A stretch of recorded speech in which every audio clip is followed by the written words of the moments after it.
Assalamu alaikum wa rahmatullahi wa barakatuh. I should probably pay attention to what I'm doing here so I don't burn myself. How's everybody doing? Brother Boonaa Mohammed here, another episode of Bro Code. I'm actually on my way right now to visit a brother who I like a lot. He's a really cool guy. His name is Areeb, and he is many things. He's an entrepreneur, he's a tech guy, and he's a car connoisseur. I don't know if that's a real thing or not, but he loves his cars, and he actually has a really nice car. We're gonna go check it out today. But the more important part is that he is using his talents and his skill sets for the sake of Allah subhanahu wa ta'ala. He actually built a really cool app, how to wake you up for Fajr, and he's done a lot of really cool things. And we're gonna talk to him today about how to become financially independent, how to make money, how to be an entrepreneur, but still have the love of Allah subhanahu wa ta'ala in your heart. So stay tuned for this episode of Bro Code here on DOPStv. Hold a second. Hold a second. Hold a second. Hold a second. Areeb Bajwa is an online marketer, software developer, and entrepreneur. He has years of experience in developing and selling software and started from when he was very young. He is best known for developing the powerful backlinking software known as SE Nuke X that continues to be one of the top automated backlinking tools on the market and is producing great results for many marketers around the world.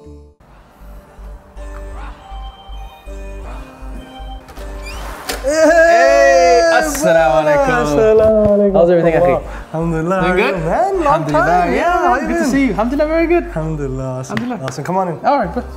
Okay, so we're here now in your office, and I want to know more about what exactly it is you do. Because I kind of have an idea, but I kind of also don't really know what it is you do exactly. Yeah. You know, that's actually a very difficult question to answer because I don't actually do one thing. But I guess if you were to summarize it, I try to solve problems by creating software solutions. Nice. So by creating apps, or by creating websites, or by creating desktop apps, in all realms of technology, if there's a problem that can be solved using technology, I'm going to try and solve it and hopefully charge for it.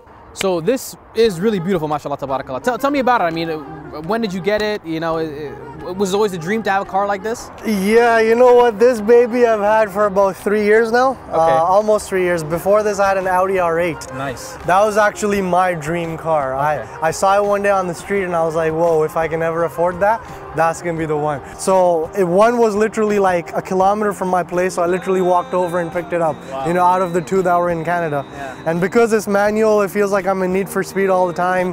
Plus Lamborghini has its own, you know, thing compared to Audi.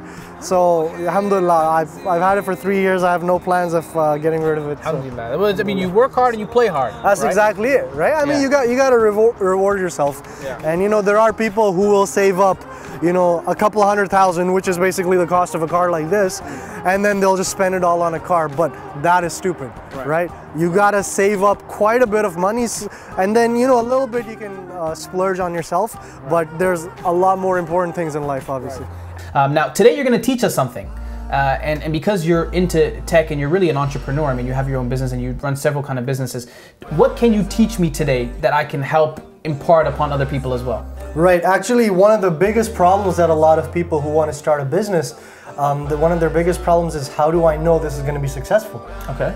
Right. That's actually the key question that you need answered before you start. So hopefully, I'm going to show you how, if you have a business idea, let's figure out if this is actually going to be worth something, if this is actually going to be successful. Nice. Okay, let's go for it. And actually, I wanted to talk about some of the work that you do, because I know one of the projects that you worked on was this really cool app, waking people up for Fajr. Tell us about that app and why it has inspired you to still include your faith in the work that you do. Yeah, one day just randomly I had an idea, you know, a lot of people, they miss Fajr, but then when they wake up, they're like, I set my alarm, but it just didn't wake me up, right? That was a problem that technology could solve. Right. So I got some of my team members in Pakistan. I have overseas programmers, and I got them to develop an app where you basically have to shake your phone like 20 times, otherwise the event doesn't stop going. Yeah, and you gotta like put in a combination, or you gotta answer like some riddle or something like that? Exactly. I mean, the point is for it to wake you up, not let you sleep. So it can do it using a couple of ways. One, you can shake it. Another one, you answer some trivia, Islamic trivia. I've tried, and those questions, I never get them right. That early in the morning, I'm just like, look, dude. Yeah, I personally like to shake it because those questions are tough. But so it's beautiful to see that even though, alhamdulillah, you've been able to be successful and Allah subhanahu wa ta'ala has given you opportunities, you still are thinking about your community, you're still thinking about the deen, you're still thinking about including Islam in what it is you do. Okay, go ahead. So what do we do first? How do we know if this idea actually makes sense? Okay, Bismillah. Okay, first, Boonaa, come up with an idea. What's your idea?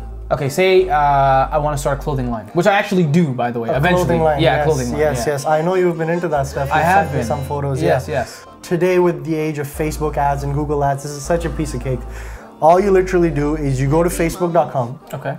And you create an ad, and you put the best photo of a shirt or whatever item of clothing that you want to sell, and then you see whether people are actually into that. So if that ad is shown to hundreds of thousands of people, but only 1 or 2 click on it, okay, that's a problem, right? But if you're getting a lot of people, if every 1 in 100 people who sees the ad clicks on it, okay, you're onto something. And you can do this without having an actual clothing line yet, without having a product. There's a name for this. This is called the Lean Startup methodology. Okay. Lean Startup, L-E-A-N. If you go on Amazon, there's a book, bestseller. In Silicon Valley, this was pretty much the de facto approach. Nobody would start a new software idea, a new app idea, until they actually tested market validation first. And I want to talk to you about this passion of yours, tech and really pursuing it. Because a lot of people would just kind of do the regular, your parents tell you got to be an engineer, you got to be a doctor. I mean, your parents are doctors, so you're kind of a letdown in that sense, I guess. But still, you're doing what you love. Why is that important to you? Honestly, my story is a little bit different because I didn't choose to be in this place. Allah kind of put me in that place, which is why I'm so grateful for everything I have. My parents, they got divorced, and my dad moved to Pakistan, and when he was going to be earning in rupees, there's no way he'd support a family in dollars. And my mom, she was working, but then she slipped on some ice, she broke her leg, and she got laid off.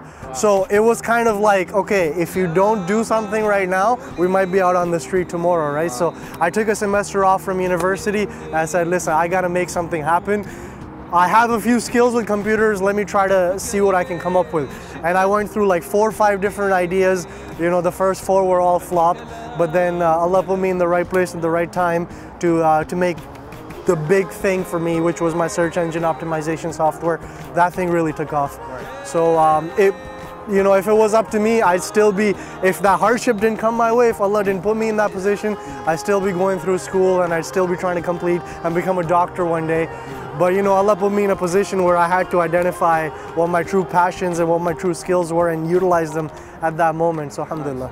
Very first step, like I told you, create an ad, see if people are actually into it. But when people click on your ad, where are they gonna go? Right, that's the second step. Now you need to create some kind of website. And you can have mock images of, let's say, shirts. You can either hire a designer online through a website like Upwork.com. You can hire a designer, get them to create a mock image because you don't actually have the physical product yet. You just need a website that looks like a real website. Once people come there, they click that buy button.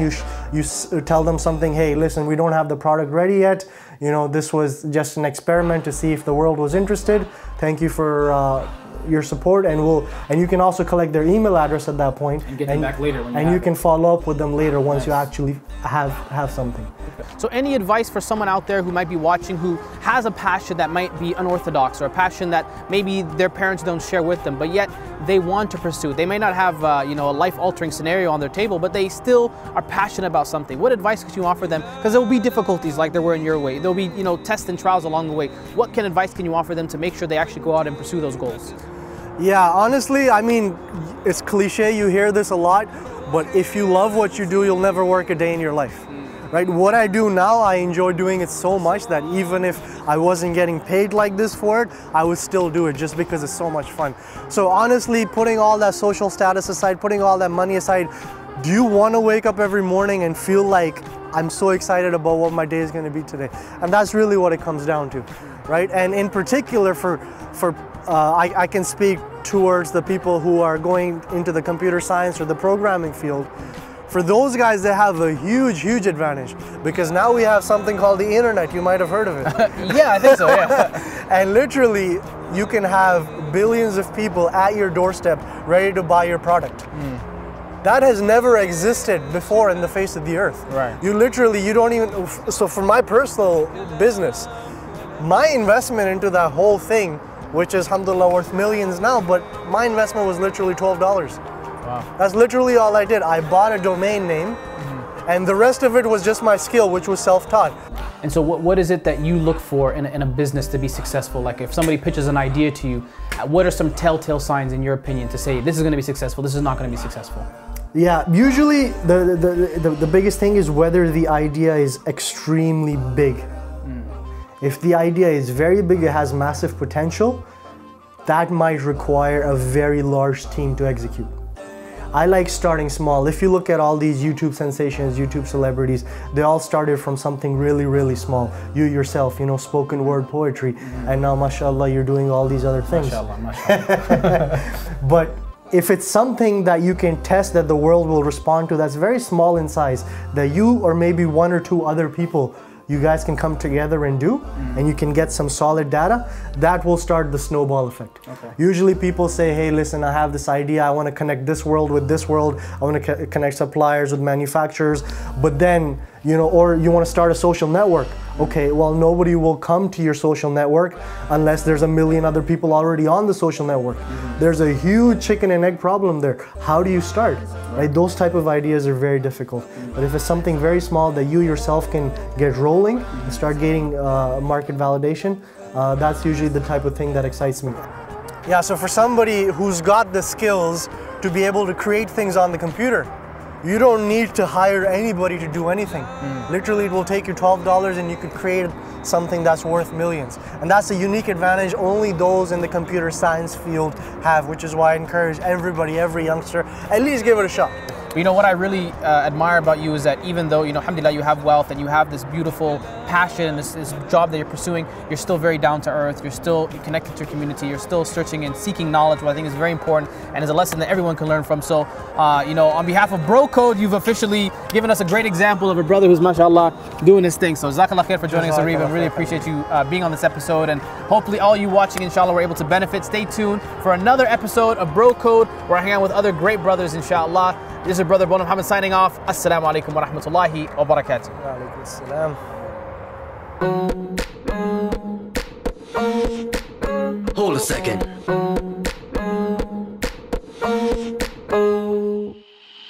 Let's do this! Okay, let's give that. Yes.